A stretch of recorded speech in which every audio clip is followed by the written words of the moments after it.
umaga po sa bawat isa. Nakakakaba. So, purihin ang Panginoon. Ang title po ng ating pag-aaralan ngayong umaga ay The Risen Christ. Napakahalaga nito. Bakit? Yung ating pananampalataya ay, pag tinignan ninyo, kung hindi nabuhay magmuli ang Panginoong Hesus, wala lahat itong kabuluhan. Amen?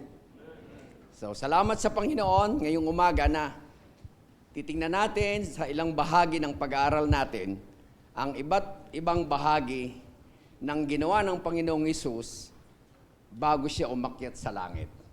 At yung kanyang pagbabalik. Purihin ang Diyos ngayong umaga dahil napakahalaga ito kung ikaw ay mananampalataya. Amen. Walang bahagi ang hindi mananampalataya sa pagkabuhay na muli ng Panginoong Hesus. Tayo lamang po yun. Tayo lamang na naging bahagi ng kanyang pagparito sa lupa. Simula nang siya'y panganak hanggang siya'y umakyat sa lupa. Bahagi na kung saan mahalaga sa iyo kung tinanggap mo ang Panginoong Hesus.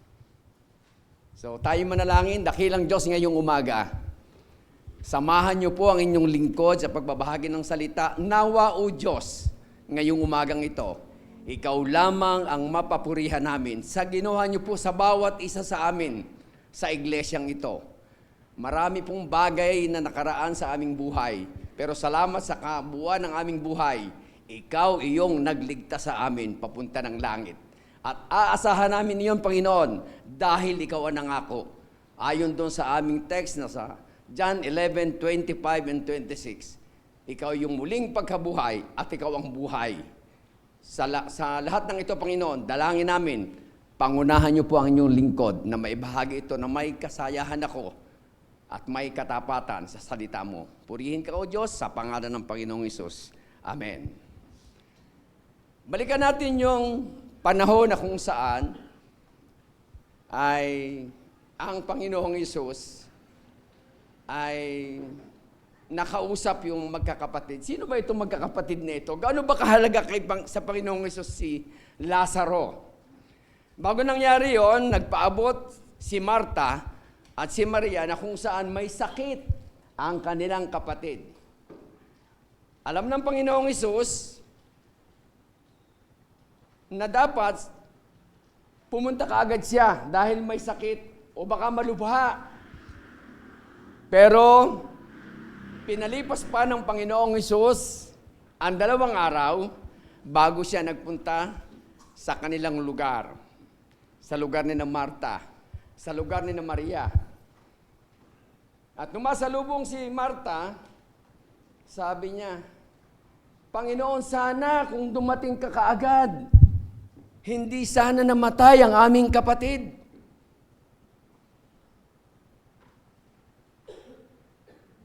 Kung saan, napakasakit sa buhay natin. Kung minsan sa buhay natin, ay masakit mawala ng mahal sa buhay.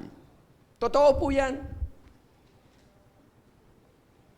At kung mawawalan tayo ng mahal sa buhay, minsan naninisi tayo. Pero salamat sa Diyos, may layunin ang Panginoong Hesus sa kanyang kalalagayan noon.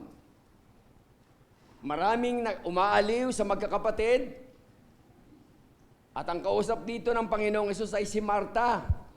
At si Maria, alam ba niyo kung sino ito? Siya yung nagbuhos ng pabango na mamahalin sa paa ng Panginoong Hesus. Mahal ng Panginoon ang magkakapatid. Mahal na mahal. At nung mamatay si Lazaro, alam ng Panginoong Hesus yun, walang kaila. Kahit wala siya doon sa lugar na yun, alam niya. May gusto lamang siyang iparating sa mga tao sa panahon na yon.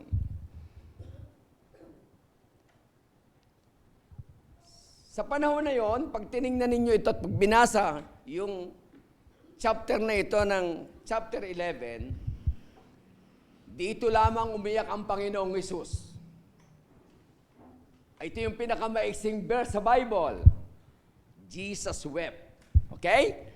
At pag naalaala natin yan, bakit ba ito umiyak? Minsan yung tagpong ito, hindi alam ng maraming mananampalataya. Bakit umiyak ang Panginoong Hesus? Dahil sa pagmamahal niya sa mga mananampalataya. At ito ay si Lazaro. Amen! Ang tanong ko ngayon ay, gaano natin kamahal ang Panginoon? Pwede bang umiyak ang Panginoon sa ating pagkamatay if ever na tayo na yon? Yes! 100%. Malulungkot ang Panginoon. Sa lahat ng tumanggap sa Panginoon, 100% malulungkot ang Panginoon. Pero salamat sa Panginoon. Yung pag-iyak o halimbawa, yung pagkalungkot ng Panginoon ay kasayahan naman niya yun dahil dadaling ka sa langit. Sinong gustong pumunta ng langit? Of course, tayong lahat. Pero ayoko pa ngayon. Nagpipreach pa ako eh.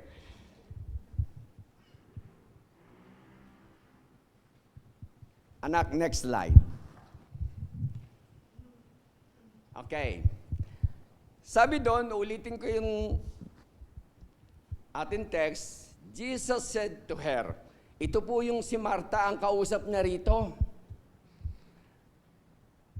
Medyo maliwanag na yung mata ko, hindi na ata ako nagsasalamin, pero salamat sa Diyos, sa doktor na ginamit, nababasa ko na ngayon yun. I am the resurrection and the life. The one who believes in me will live, even though they die. And whoever lives by believing in me will never die. Sabi ng Panginoon, do you believe this? Sabi kay Marta, yes! Ikaw, kung ikay mamamatay, naniniwala ka ba sa text na ito? Amen. Yun yung bahagi ng ating pag-aaral. At salamat sa Panginoon, pag tinitingnan natin ito, pero ang tanong ngayon, sa ating panahon ngayon, maraming bagay sa mundo ang nangyayari na hindi natin kontrolado. At wala tayong kontrol. Lagi ang Diyos ang may kontrol. Kahit sa bahagi ng buhay natin kung tayo'y kuhanin. Lahat ng bagay dito sa mundo, kasi siya may gawa nito at siya rin ang may kontrol ng lahat ng ito. Pero salamat sa Diyos, dahil sa kabila ng lahat ng itong mga nangyayari sa ating mundo, kahit sa ating pamilya, napakaraming mga pagsubok sa buhay. Pero tingnan natin, sino ba itong person na to? Next slide. Ito yung apat na teksto na ating pag-aaralan. Ito yung apat na kung saan ay mga puntos na kung saan ay makikita natin. The person. Sabi niya, I am the resurrection in the life. Second, the plan. He that believeth in me. The promise, though we were dead, yet shall he live. Pangapat, whosoever believeth in him, in me, shall never die. Minsan, ang katapusan ng buhay natin, parang ito yung pinanghingilaga natin eh.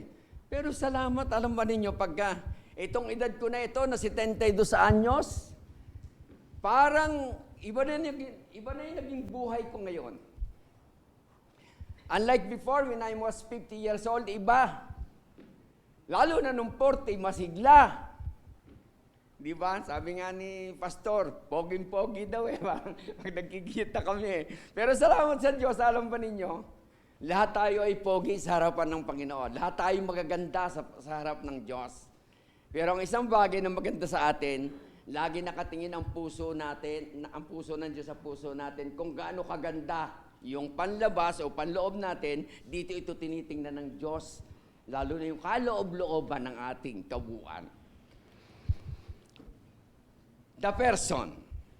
Dito tayo mag-umpisa.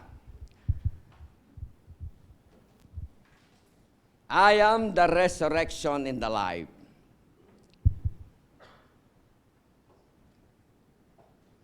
Una, salvation.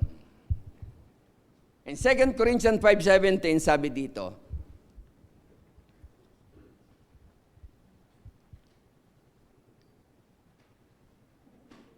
therefore, if anyone in Christ, the new creation has come. The old has gone, the new is here, sabi niya. 2 Corinthians 5:17, with salvation comes a complete change of our outlook.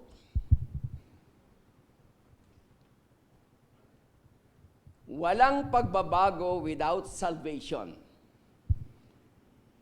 Ang kabuuan ng isang mananampalataya ay mag-uumpisa kapag nakilala natin ang Panginoong Hesus, na siyang nagbigay ng buhay, siya yung kabuuan ng kasayahan, siya yung kabuuan ng mananampalataya.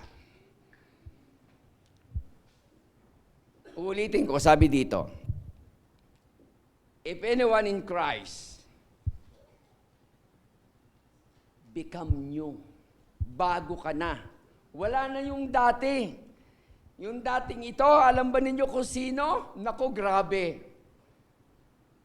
Sa totoo po, hindi ko kayang i-describe ang aking sarili kung gaano ako kasamang tao. Pero salamat sa Diyos. Siya yung nagbabago. Hindi ng panlabas, kung hindi nung kalooban.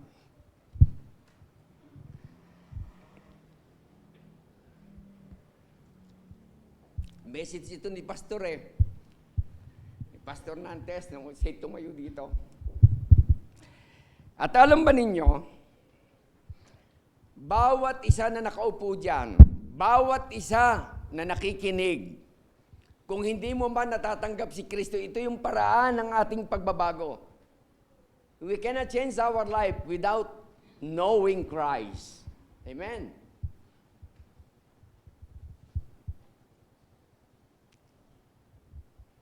Sabi doon, ang pagbabago na ito ay hindi ito yung parang pumapasok lang. Ang pagbabagong, when it comes na tayo ay binago ng Panginoon, may mga paraan ng Diyos para natin ito maranasan. Ang pagbabagong yon ay sa pamamagitan ng banal na Espiritu na siyang tumutulong sa atin. Particularly, sa paraan ng kanyang mga gagawin sa atin. Yung puso natin, sa sobrang tigas before, siya yung nagbabago ng ating puso. Siya yung umaalalay sa ating mga nais na mga gusto natin. Siya yung nagbabago. Hindi natin ito kaya. Without the Holy Spirit, we cannot change. Hindi po natin ito kaya. At sa bawat mananampalataya, wala po tayong kakayahan. Sabi nga ng mga tumatayo lagi dito, ang pagbabagong iyon ay mahirap sa pamamagitan lang yun ng Diyos, sa awa at biyaya lang yun ng Diyos nangyayari. Wala tayong magagawa. Yung pagbabago ng Diyos sa atin, salamat, ang pagbabagong yon ay ang kabuuan, lagi at palagi makikita natin, masasalamin natin na salamat na mayroong Diyos na pwedeng magbago ng ating mga buhay. Nung ako'y bago-bago sa Antipolo, siguro kaya ako nagustuhan ng asawa ko, ako ay believer. Pero unbeliever ang asawa ko. At sa panahon na yon, tingnan po ninyo simple lang. Iyon ay paraan ng Diyos sabagat alam ko na mali na mag-asawa ko ng unbeliever, pero salamat sa Diyos naging believer yung asawa ko. Hindi natin alam kung paano gagawa ang Diyos. Pero salamat sa bahaging yun ng buhay ko na bago ang buhay ko, dahil mahal ko yung asawa ko. Amen. May mga pagkakataon sa buhay natin na yung pagbabago, parang ang dating ay tayo yung gumagawa. Mga minamahal, hindi po natin kaya yung pagbabago eh. Unti-unti, sa pamamagitan, biyaya ng Diyos, sa pagbabasa, sa pag-aaral, sa pakikisalamuha sa buhay, marami pong bagay na mababago tayo. At yun ay yung pamamaraan ng Diyos kung lagi natin siyang titingnan. Lagi nating aalalahanin ang kanyang kabutihan at katapatan sa ating buhay. Pero minsan, yung pagbabago na yun sa loob, hindi naman ito perfectly na parang ang dating itarang bagong-bago na tayo. It is a process na ang pagbabago natin. When it comes na tayo ay binago ng Diyos sa kabuuan, ay bagay na kung saan nagpapatuloy ang Diyos sa pagbabago. Hindi kung ilang taong ka pa lang, hanggang sa katapusan ng mundong ito, aasahan mo ang Diyos, hindi siya nagbabago. Tayo ang nagbabago. Walang bagay sa mundong ito na hindi kontrolado ng Diyos. Especially sa mga believer. Bakit laging especially doon sa believer? Kasi kaiba ka. Special ka sa Diyos eh. Kaya nga, tingnan ninyo. Kaya nga, gusto yung ating mga mahal sa buhay, gusto nating maging special din. Kanina nga palang umaga, sabi ko, gisingin mo na sila. Ang biyanan ko nga, hindi nakasama eh. Nangihinayang ako minsan sa mga ganong pagkakataon eh, di ba? Maalaala nila, iba yung kanilang pagsamba. Nagugulat nga ako minsan sa buhay natin na ito. Minsan, akala natin kasi yung pagpunta natin dito sa church para lang makita. May pagbabago pag pumunta ka rito. Amen? Laging may bago. May bago ang Diyos na nakalaan sa iyo. Kahit ako papaog-paog dito, maamaya, baka na-bless ka doon sa message na bago ang iyong pananaw sa buhay. Hindi pagalingan yung tumatayo dito. Ang pagbabago ay yung puso kung ano yung sinasabi nung nagsasalita sa pamamagitan ng salita ng Diyos. Amen! Minsan, nung mga panahon na yon, kasi matagal na po akong believer eh. Minsan tinitingnan ko, sino ba speaker? Sabi nung nanay ko sa akin, huwag mong tingnan yung speaker, yung salita ng Diyos, pumunta ka doon sa church para mabago yung buhay mo. Hindi mababago yung pananaw mo pag laging tinignan mo kung sinong speaker. Hindi pagalingan, anak yan. Bible woman po kasi yung mama ko. Salamat sa Diyos. Amen. Ang pagpunta sa church, nakakatuwa pag puno ang iglesia.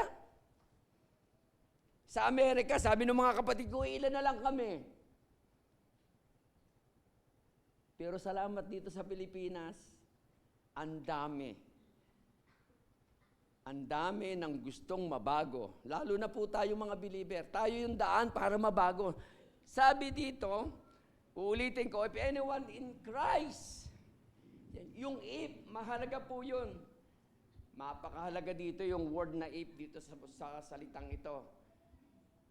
Kung hindi natin titingnan lagi ang salita, laging parang ang dating lang nito, parang baliwala lang. Napakahalaga ng persona ng Panginoong Jesucristo sa buhay natin. Dahil siya yung mag-uumpisa ng ating pagbabago.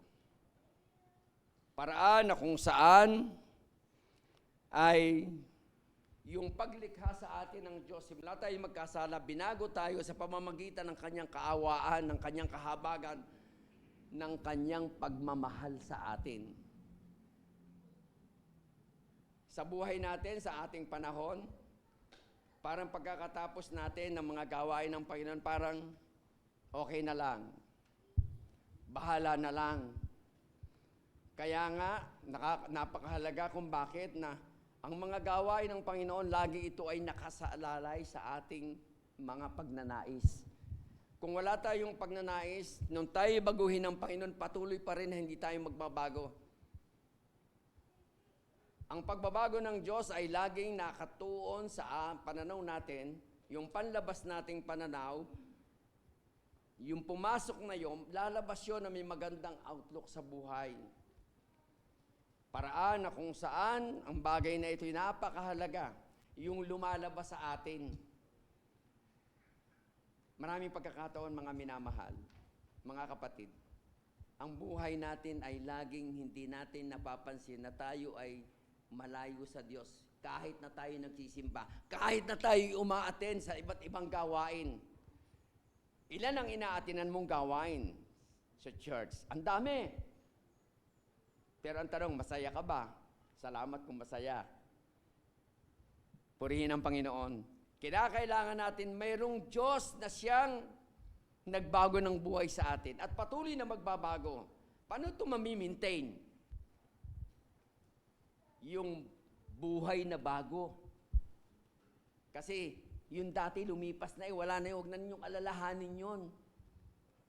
Sabi ng salita, sabi doon sa 5:17 ng Corinthian, yung pagbabago na yon, huwag mo nang alalahanin kasi malimit binabalikan natin yung ating pagkatao. Kahit nga sa kwentuhan laging nakabalik yung dati Hindi ba napapansin yon? Misis ko nga sa totoo lang, pagka kami nag-uusap kasi ganun huwag mo nang balikan yan, nahihirapan ako, papasanin ko na naman yan. Mga minamahal, huwag na po natin tingnan yung mga nakaraan, yung mga dating ginagawa, mga nanay, yun po ang kalimitan. Kaya yung mga tatay, ewan ko kung may ganun sa inyo. Yung mga tatay, nahihirapan po pag yung binabato yung mga ginawa nating mali. Tingnan mo yung magagandang ginagawa ng iyong asawa.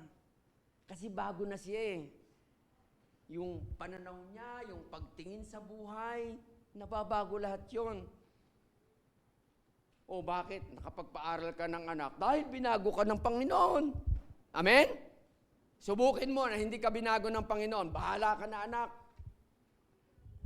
Tayo, ang preparasyon ng Diyos sa bawat isa sa atin, maraming pagbabago. Ang dami-dami, hindi mo kayang bilangin. At hanggang sa darating na panahon, mayroon at mayroon at mayroon at mayroon. Walang katapos ang pagbabago. Yun ang paraan ng Diyos sa bawat isa sa atin, pagbabago. Kasi bago na yung iyong pagtingin. Naging bago na ang lahat. Maganda na ang pananaw mo sa buhay. Masaya ka na araw-araw. Mahirap maglingkod sa Panginoon. Yes! Pero subukin mo na maglingkod na nahihirapan ka. Something wrong sa puso mo. Ang pagbabago, pag nagpunta ka sa gawain ng Panginoon, masaya. Laging masaya, may hatid na pananabik dahil may inaasahan kang Diyos. Sabi ko nga sa mga anak ko nung nag-aaral ako, iba kaysa pag-aaral nyo ngayon, nung panahon na yon, iba, lahat, pati damit na ayusin mo, pupunta ka lang sa pagpasok, 1 linggo ka doon, nakahanda na lahat, si mama mo, hirap na hirap. Ngayon, iba, parang hindi kayo nagbabago. Baguhin ang baguhin. Patuloy lang na magbago. Patuloy lang na maglingkod sa Diyos para mabago. Okay? Hindi lang siya nagbabago ng buhay dahil doon sa tinanggap mong buhay na walang hanggan. He sustained our life. He is the sustainer. Sabi doon, not only He saved from our sin, He keeps us from falling away from Him. Sabi doon sa 1 Peter 1:5, who through faith are shielded by God's power until the coming of the salvation that is ready to be revealed and the last time. Sabi doon, na He shields by God's power, yung kapangyarihan ng Diyos sa ating mga buhay. Siya yung nag-iingat, siya yung nagpapala upang yung ibinigay sa iyong salvation na ito, hanggang sa katapusan ng mundong ito, hanggang siya'y bumalik. Ang Diyos ang nag-iingat Hindi ikaw. Hindi natin kayang ingatan yung bagay na ito. Yung mag-sustain ng buhay natin para sa kasalanan, wala tayong magagawa doon. Pero salamat, andyan yung banal na Espiritu. He sustain. Para hindi tayo, magkamali. Yun yung kapangyarihan ng Diyos na ibinigay sa atin upang tayo makapagpatuloy na makapaglingkod sa Kanya.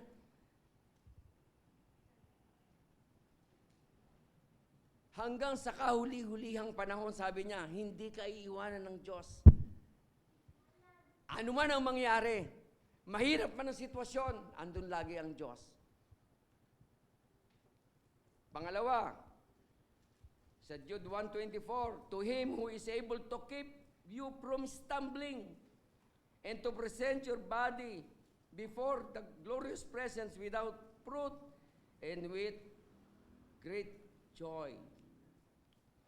Sabi doon, kahit sa mga panahon nang ikaw ay lumalayo sa Panginoon, kahit kung ano man ang mangyari, He is able to keep. Hindi ka ipapahamak ng Diyos. Maraming bagay na pag dumarating na tayo ay nalalaglag sa Panginoon, parang wala ng Diyos na siyang nagsusustain ng lakas upang tayo makabawi. Parang wala ng Diyos na aasahan tayo minsan pag tayo nalaglag sa kasalanan. No, not. Every time, God sustain. He is the sustainer of our life. Ano man ang kailangan mo, laging naandyan. Kung mawalan man ng langis sa ating panahon, mayroong langis ang Diyos, may oil ang Diyos. Para hindi ka mangamba. Maaring dumating na siya, wala ka ng pangangambahan langis dahil dadalhin ka na sa langit. Amen. Minsan, yung kakulangan natin, yung darating na panahon, iniisip natin. Kahit nga yung pagkain, huwag kayo mag-ipon na napakaraming pagkain. Sabi niya, ano sabi doon? Sa araw-araw, laging may nakalaan ng Diyos. Huwag mong alalahanin ng bukas. Yung maya nga, yung mga ibon, yung lahat, kumakain, hindi nagtatrabaho. Mayroong pagkain. Kung nalalaglag tayo sa kasalanan, mayroong Diyos na lalapit. Ito yung paraan. Ito ang salita ng Diyos. Pwede nating panghawakan. Sa panahon ng panghihina, God is there. Sa panahon ng kawalan, nandun ang Diyos. Sa panahon ng mahirap ang iyong sitwasyon, sa panahon na mayroong pangamba at pahamak, pagkatakot, andun ang Diyos. Hindi ka ilalaglag ng Diyos. Walang laglagan pag ang Diyos ang kasama mo. Pwede ka bang ilaglag ng Diyos? Siya nga yung humawak sa iyo. Kung ikaw ang nakahawak sa Diyos, maaari kang malaglag. Correct? Pero ang may hawak sa iyo ay ang Panginoong Hesus. Hindi ka malalaglag. Kasi siyang humawak sa iyo.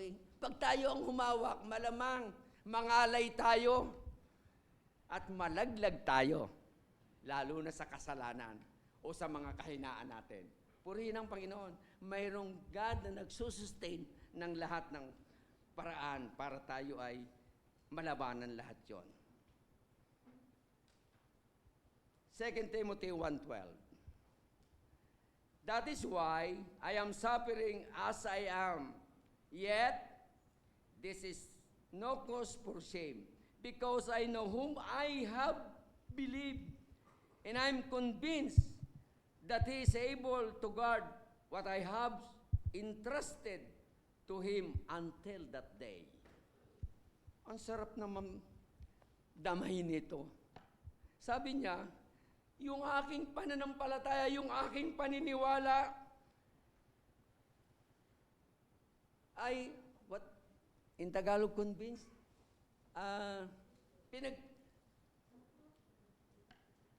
In Tagalog convinced? Yung, hindi ko makuha sa Tagalog Yung paniniwala ko, nakabuhos lahat sa Kanya. Sa Kanya ko inilalagak. Wow! And he's able to guard. Siya yung nag-iingat. Siya yung parang may security ka lagi. Sabi na, what I have entrusted to Him until that day, yung aking hinihintay, aasahan ko yun sa Diyos. Yung mga bagay na yon, yung lahat ng mga bagay na hindi ko kaya, ang Diyos ang aking pag-asa. Wala akong ibang pag-asa kundi ang Diyos. To those who believe in me, sabi niya, andun yung aking trust sa Panginoon. Hindi siya magkukulang. Hindi siya malilate. Maagap lagi ang Diyos. Amen? Maagap ang Diyos, hindi Kanya pababayaan. Hanggang kailan? Kailanman. Walang katapusan. That is God. That if you have entrusted Him, if you trusted in Him, wow, sigurado may maaasahan ka sa Kanya. Bago ako natapos ng first point, pagod na yata ako.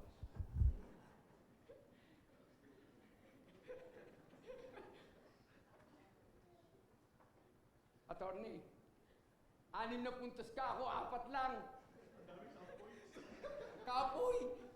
1 point pa lang, kapoy!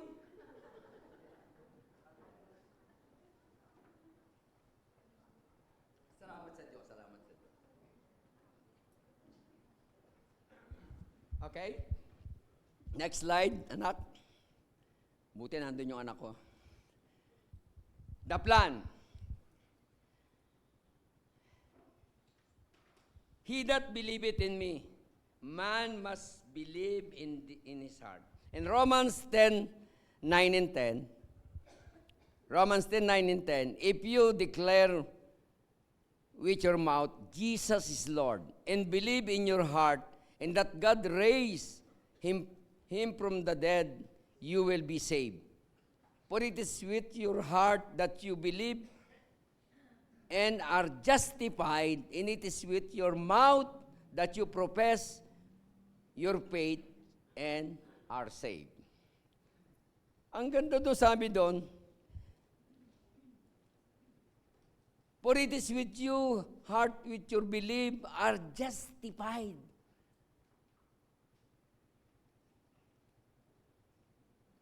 Alam nyo, pag tinitingnan natin ito lagi, pag nagbabasa tayo, hindi tayo naging justified sa ating sarili. Nung iniligtas ka ng Diyos, naging justified na po tayo. Wala na tayo. Parang ang buhay natin, yung plano ng Panginoon, pag tinitingnan natin mga minamahal, pag naniwala tayo na mayroong Diyos na maganda ang plano, sabi dito sa Romans, makikita natin yung mga paraan ng Diyos. Una, yung magkaroon tayo ng pananampalataya, practice by having faith. Hebrews 11:1. Now faith is confidence in what we hope for, the assurance about what we do not see.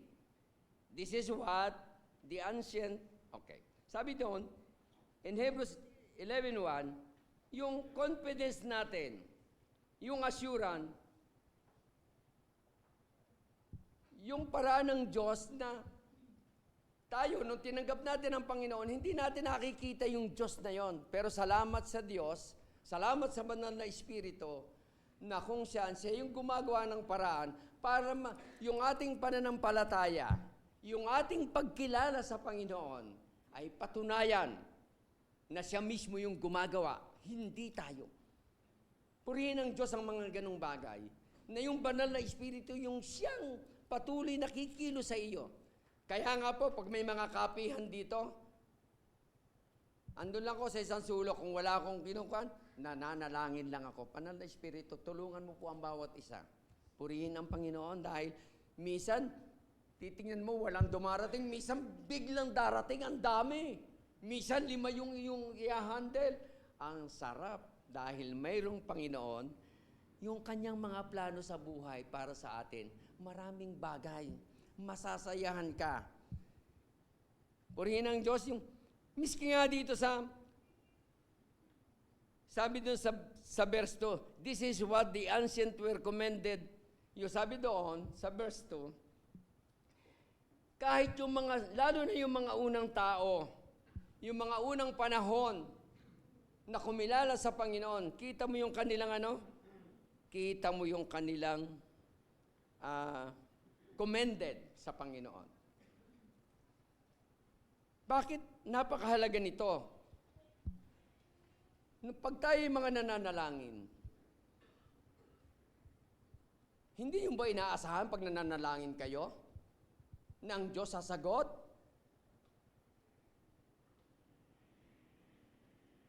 Amen! Sasagot ang Diyos. Pero ito ay para doon sa mga bagay na kung saan yung kalooban niya. Baka naman ang hinihingi natin ay yung garbo ng buhay natin. Wala yon. Hindi yun para doon sa sasagot agad ang Diyos. May mga panahon na kung saan sumasagot ang Diyos sa Sa mga bagay na kung saan ay paniniwala natin. Lalo na po, sino sa inyo yung may nakita kayo sa cellphone na may nag-text, pakipanalangin po si ganito. Anong aksyon natin, mga minamahal? May aksyon po ba tayo o hindi tayo ma-aksyon? Pakipray po si ganito. Sa totoo lang po, pag nakakita ako, tinatawag ko yung asawa ko, halika, panalangin natin si ganito. Bakit? Ano nangyari? Tingnan mo yung cellphone mo. Halika, nagmanalangin. Aksyon ka agad. Dahil humihingi ng pangangailangan yung kapatiran. Kailangan nyo ng Panginoon na kung saan concern ng mananampalataya sa bawat kapatiran. Amen? Ganun ang Panginoon. Ipinananawagan niya kung talagang ikay mananampalataya. Kung concern ka talaga sa buhay ng mga mananampalataya, lalo na sa mga minamahal mo. Lalo sa iglesyang ito. Amen? Purihin ang Diyos. Trabaho natin yan. Binigay sa atin yan. Para tayo maging para masayahan ng Panginoon kung ginagawa natin yung mga bagay na yon. Maraming plano ang Diyos sa buhay natin. Hindi lang natin ito masyadong pinapansin, mga minamahal. Pang second point pa lang po ito, mahaba pa ito. Yung pagkapi natin, 2 kape inumin natin mamaya. Pangalawa, Hebrews 11:6, and without faith is impossible to please God, because anyone who comes to Him must believe that He exists and that He reward to those who earnestly seek Him. Ang ganda nung dulo, earnestly seek Him. Yung kung saan ay naghahanap talaga siya ng masidhi. Parang ganun yun, Kailangan talaga pag tayo nananalangin o pag tayo lumalapit sa Diyos, dapat kilala natin yung Diyos na bibigyan natin siya ng paraan na kung saan mataas yung Diyos, makapangyarihan sang Diyos, na kaya lahat ng gawin ng mga bagay na yon. Para ma-practice natin yung ating pananampalataya. Lagi nating titingnan natin yung Diyos na yon, na siyang nagbigay ng faith sa atin para makilala natin siya. At ang faith na yon, hindi lang ito yung He exists, nagpapatuloy, lumalago yung ating pananampalataya. At ang bunga nito, sabi doon, He rewards to those who earnestly seek Him. Gagawin niya yung mga bagay na nais mo, ng paninidhi ng iyong pagnanais na mangyari. Dahil sa faith na yon na lumalago, nakikita yun ng Diyos, hindi hayag na hayag sa Diyos. Kasi open yung puso natin sa Diyos, mga minamahal. Kaya naman, ang Diyos sasagot sa bagay na yon. Amen?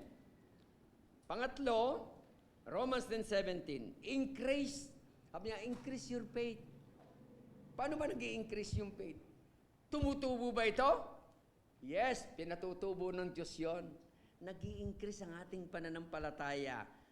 Consequently, faith comes from hearing the message, and the message of heard through the word about Christ. Sabi doon.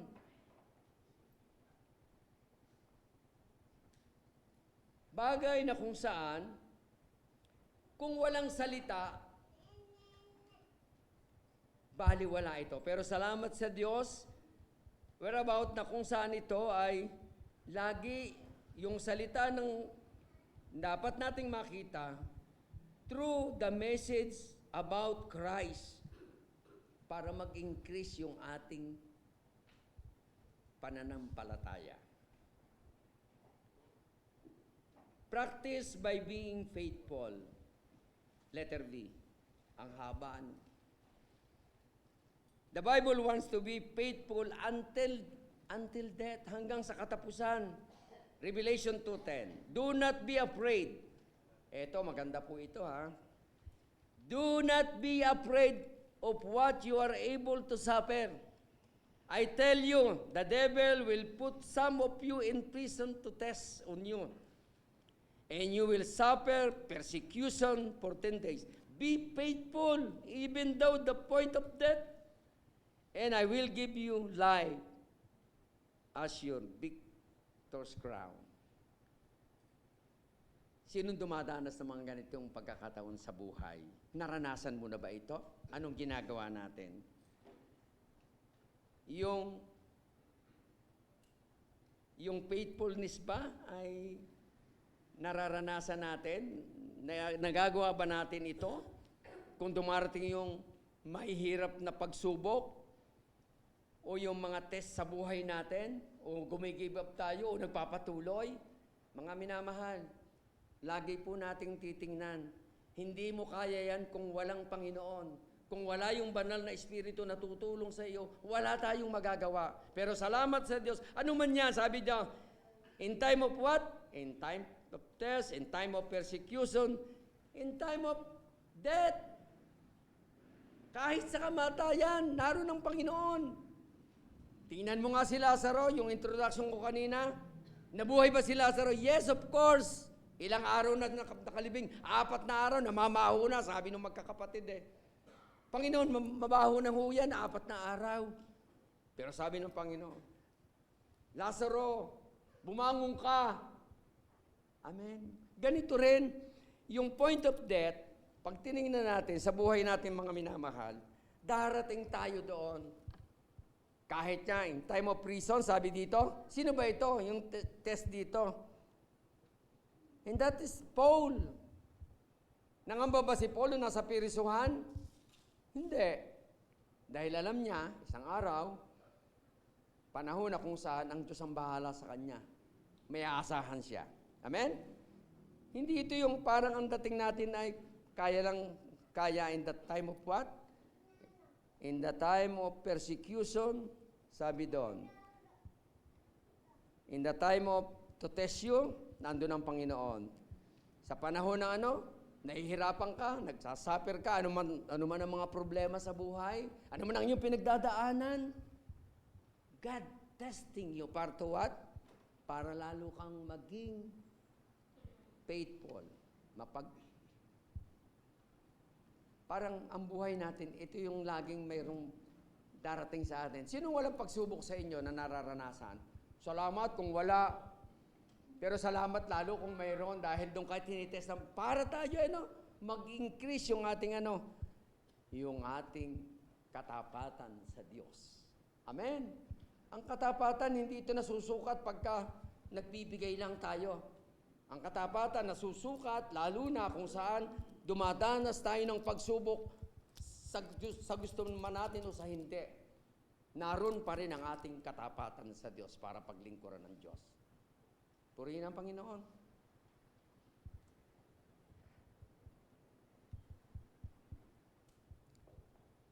Practice by fellowship. Okay? We must have fellowship with the Lord as well as with one another. In 1 1 John 1:7, but if we walk in the light, He is in the light. We have fellowship with one another. In the blood of Jesus, sabi dito, His Son purifies us from all sin. Magandang tingnan ito dahil pag tinignan natin, yung paglakad kasi ng Panginoon sa liwanag, tayo ba ay laging lumalakad sa liwanag? Hindi. Minsan, lagi tayong nasa dilim pa nga eh. Pero salamat sa Diyos, dahil pag tayo ay laging may fellowship sa Panginoon, paano ba yung nagagawa yung fellowship natin sa Panginoon? Sa pamamagitan ng pananalangin, pamamagitan ng pagbabasa, pamamagitan ng what? Ang dami yung mga gawain, may mga work fellowship pa, di ba? Kung ano-ano pa. May mga kainan, kahit sa kainan may fellowship, nabubusog. Sobrang dami ng fellowship sa church, sa sarili natin, fellowship sa mga kamag-anak. Ako'y natutuwa pag may mga fellowship sa pamilya namin. Sa totoo lang po, yung mga kamag-anak namin, mga unbeliever, yun ang hindi ko pinahihindian dahil ako ang speaker. Dahil makakapangaral ako. Dahil may pribilehiyo na naman ako. Hindi lagi ang pribilehiyo eh. Sa ganitong pagsasalita, ang dami ng tao. Salamat sa Diyos. Dahil ang pagsasalita, isang malaking pribilehiyo sa Diyos yun. Kung ang puso natin ay nakaugnay, sabi dito, if we walk in the light. Ito yung liwanag, yung salita ng Diyos, ito yung liwanag. He is in the light kasi yung Diyos lagi nasa liwanag. Minsan tayo nasa dilim. Natutuwa ako, nung ako yung mga 2 years ago, nung naasayin ako doon sa Batangas, tuwing umaga, sa totoo lang po, pagod na pagod ako paggawa ng mensahe kasi hindi ako masyadong magaling gumawa ng mensahe. Ay araw-araw magpipreach ka sa 500, 400 tao. Eh kung lahat yun ay atin, 800 yung tao namin sa Batangas. 400 na nga lang yung umating, kalahati lang. Tamad yung 400, kaya malimit yung mga 400, hindi na tinatanggal sa trabaho. Salamat sa Diyos, alam niyo, yung mga ganong bagay, pag tayo may fellowship sa Panginoon, ang Diyos laging nagbibigay ng mga paraan para tayo masayahan. Lahat ng tatayo rito, tatandaan po ninyo. Miski hindi dito, yung magsalita ka lamang sa maraming tao, isang kasayahan na po yun sa Panginoon. Amen! Lalo yung mga pastor, tuwan-tuwa yan pag maraming tao. Di po ba, pastor? Pag maraming tao, tuwan-tuwa ang Panginoon. Pero hindi naman baliwala yung kokonte. Basta yung salita ng Diyos ay nahayag, lahat ng bagay niyon, purihin ang Panginoon. 2 or 3 are gathered in my name, He is there. Amen? Maging 2 o 3. Salamat sa Diyos. Ito yung mga paraan na kung saan laging may fellowship tayo sa Panginoon. Ang Diyos lagi ang nagbibigay ng fellowship sa ating puso para maihayag naman ito sa maraming tao. Hindi lang do sa mga bagay na kung saan ay marami. Kahit 2 o 1, purihin ang Panginoon. Kasayahan na natin yung nagsasalita para sa Panginoon. Tapos na yung second point. Third point! Malapit na, isa na lang. Yun na. Tawa na tawa yung asawa ko.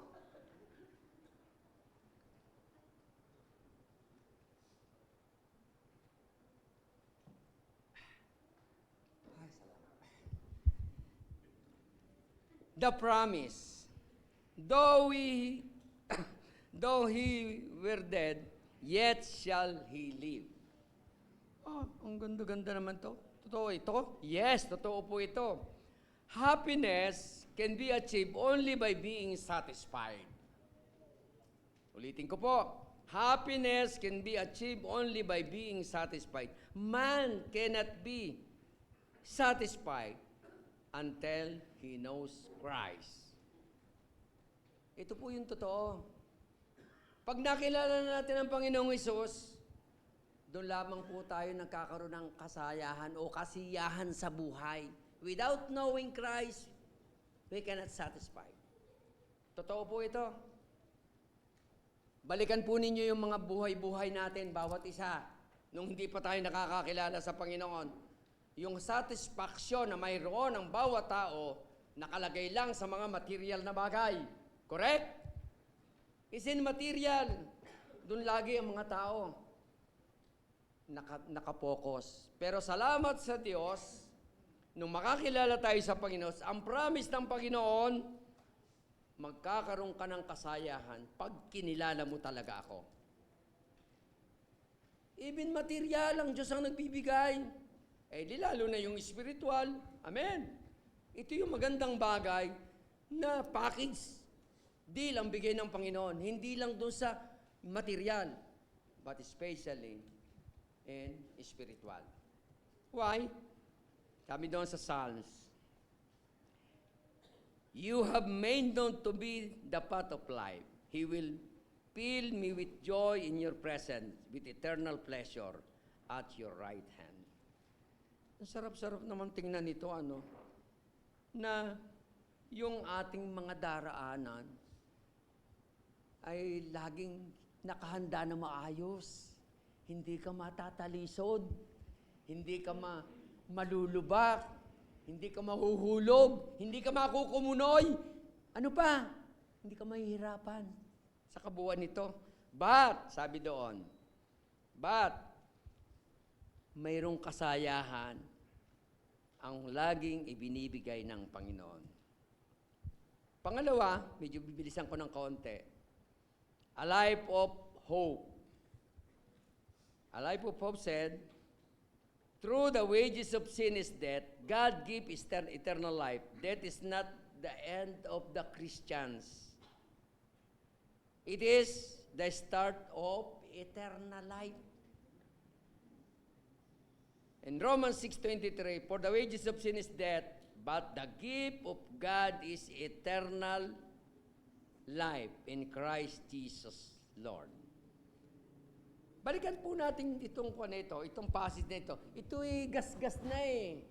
Pero bigyan natin ng kaunting emphasize na, ano ba yung pagkakaiba ng pag-unawa ng iba?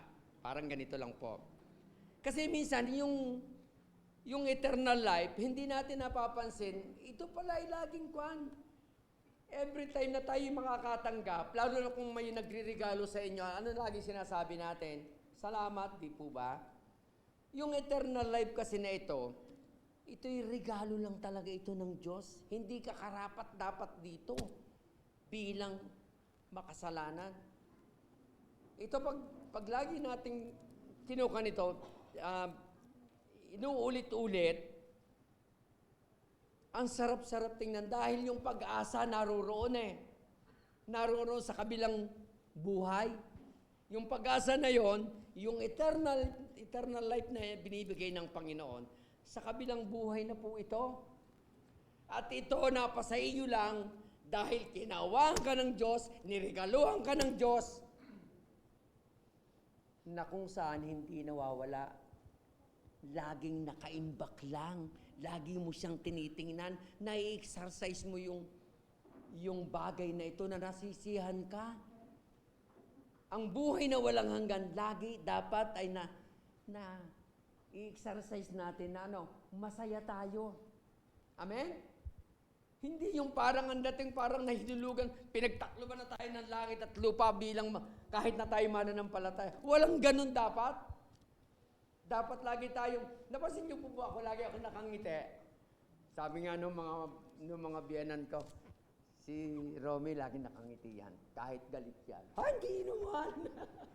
Pero salamat po, dahil masarap po yung mukha natin, lagi na maaliwala kahit sa mga tao. Nakita ba kayo ng laging lukot yung mukha? Maraming taong ganon. Yung pasan-pasan ng mundo, sabi ng maraming tao. Di po ba? Pero salamat sa Diyos, ang Diyos yung bibigay ng pag-asa na kung ano man ang mangyari, laging may pag-asa dahil doon sa buhay na ibinigay niya sa'yo, dahil doon sa regalong yon, sumasaya yung buhay. Ang regalong kasi ito ay hindi nawawala. Lagi lang laging naandyan. May naghahawak pa ng regalong yon. Yun yung banal na Espiritu na siyang laging nag-iingat na yung regalong yon ay aasahan mo hanggang sa dulo ng mundo, hanggang sa kawalan na andudo ng ang bagay na hindi ito nawawala, ang buhay na walang hanggan na yon. Kahit magkabali-balintong pa rin tayo sa kasalanan, God, He changed. Hindi kayong iiwan. Ida-divert ka niya. Doon sa tamang direksyon pa rin ang daan na yon. Walang pagbabago ang Diyos. Magpumilit ka man, magwala ka pa man, God is still there. Amen? Yun ang Diyos na ating pinanampalataya. Yun yung Diyos na nagbigay ng buhay na walang hanggan. Yun yung pag-asa ng bawat mananampalataya. Purihin ang Panginoon.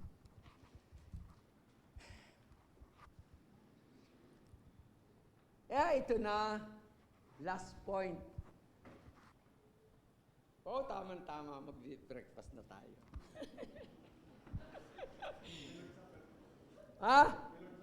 May Lord's Supper pa. Nako, kaya pala naman, okay. Ito po ay maselan po itong chapter po, itong point number 4. Bakit? Medyo nakakatakot po ito. Baka mayroon pa ditong hindi mananampalataya.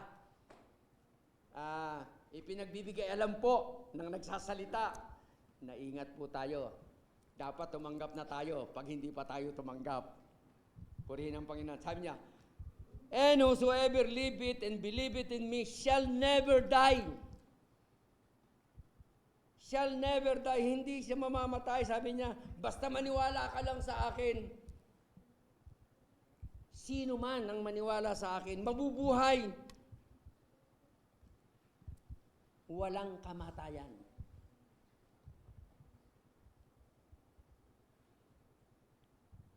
Christ's death brought life to mankind.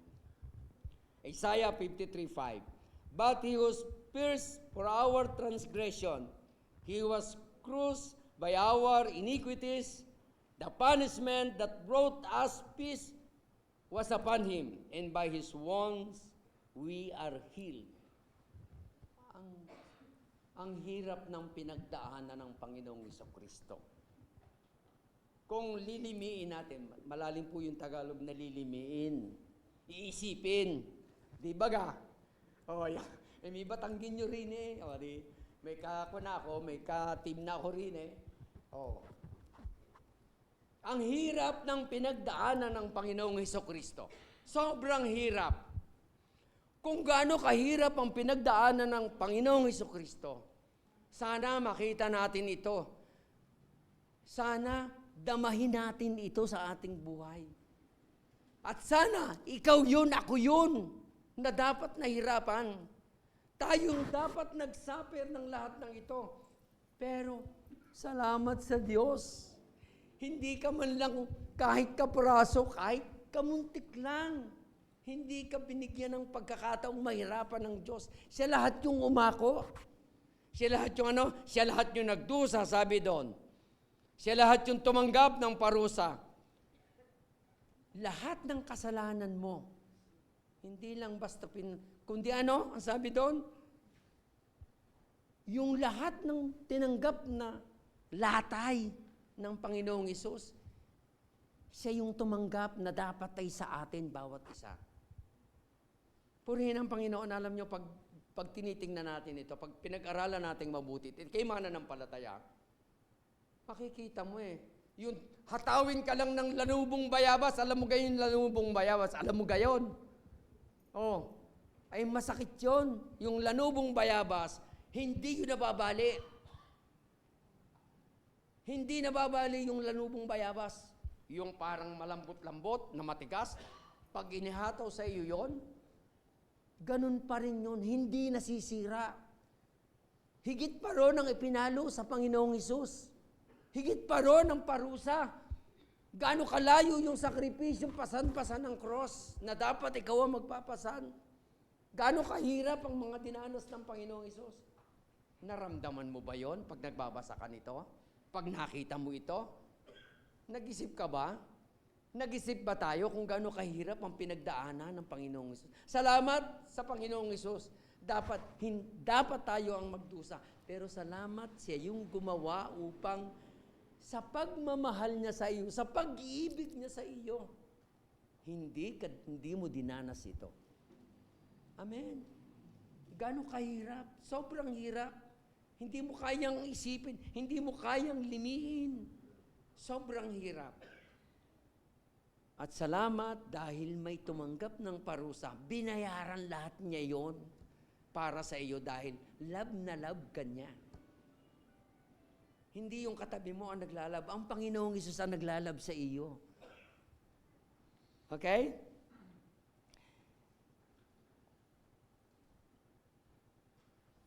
The promise. Kasi, yun yung provision ng Panginoon. By believing in Christ, we pass from death to life. Faith is in Christ means we do not stand with the condemned at judgment. Ito, para kay attorney to. Alam ni attorney ko yung sala, alam ba yung judgment? Sila yun eh. Trabaho niya ito eh. Ikaw yung dapat ay parusahan, isalang doon sa sala. Pero alam mo, ang Diyos na yun mismo, ang nagligtas sa iyo, binayadan niya. Hindi ka na magbabayad. Dahil mayroong Diyos na mayaman, hindi lang basta mayaman, makapangyarihang Diyos, babayaran niya yon para hindi ka mapahamak, para hindi ka hatulan. Eh yung kasalanan natin, lahat tayo hahatulan sa sala ng Diyos. Pero salamat, iniligtas ka ng Diyos sa sala na yon at siya yung umako ng sala. Masakit yon, pero salamat dahil lahat kayang akuin ng Diyos dahil mahal na mahal ka niya. Well, tinignan natin ito. In John 5:24, sabi dito, very truly I tell you, whoever hears my word and believe him not sent me eternal life, and will not be judged, but he cross over from the death of life. Hindi ka nakahatulan. Inalis ka na sa kahatulan. Wala nang hatol pa. Dahil ginawa yun ng Diyos para sa iyo. Ginawa yun ng Diyos, hindi ka para hatulan, kundi inilagay ka niya sa buhay. Sabi dito, at yung end sabi, yung death to life, kamatayan sa iyo, pero ginawa kanyang, iligtas kanya, binigyan kanya ng buhay. Grabe ano? Dito po tayo, mahaba po ito. Pero ito yung sinasabi ko kanina. Revelation 20:11 to 15. Then, sabi niya dito ano? In verse 11, then I saw the great white throne. Alam po ba niyo yung great white throne na to? Ito na ang pinag-uusapan natin. Ito yung pupuntahan ng mga tao. Lalo na po yung mga pupunta ng langit. At yung hindi pupunta ng langit, ito na po yun. Sabi dito, then I saw the great white throne and him who was seated on it. The earth and the heaven fled from his presence. And there was no place for them. I saw the dead, great and small, standing before the throne, and book were open. Another book were open, which is the book of life. The dead were judged according to what they had done, as recorded in the books. 2 books yung binuksan. Sabi doon, another book was open, which is the book of life. Titingnan natin baka mamaya hindi ka nakalista ron. Delikado tayo dyan. Dapat nakalista yung ating pangalan doon. Attorney Peter Castillo. Wow, kasama pala ito Pastor Buboy, kasama pala to. Ay ba't parang mga hindi to sa church namin Pastor Del Rosario. Oh, andito pa rin si Pastor. Dito ka rin. Purihin ang Panginoon. Kahit hindi pastor, ano man ang iyong kalalagayan sa buhay, ano man ang iyong katatayuan, gaano man tayo kayaman o kahirap o kawalan at mayroon, kasama ka kung tinanggap mo ang Panginoong Hesus. Amen. Ito yung sinasabi dito. Kung nakalista ka na, may listing dito. Nakalagay ba yung pangalan mo sa book na ito? O, titingnan natin. Sabi dito, then the sea, sabi niyo, the sea gave up to the dead that were in it. And death and Hades gave up to the dead that were in them. And each person was judged according to what they had done. Verse 14, the death and the Hades were thrown into the lake of fire. The lake of fire of this, and this is the second death. Kakalungkot. Huwag sana na dumating sa buhay natin na yung ating mga minamahal ay kasama rito. Dapat mag-double time tayo ngayon. Anyone whose name was not found. Again, anyone whose name was not found written in the book of life was thrown in the lake of fire.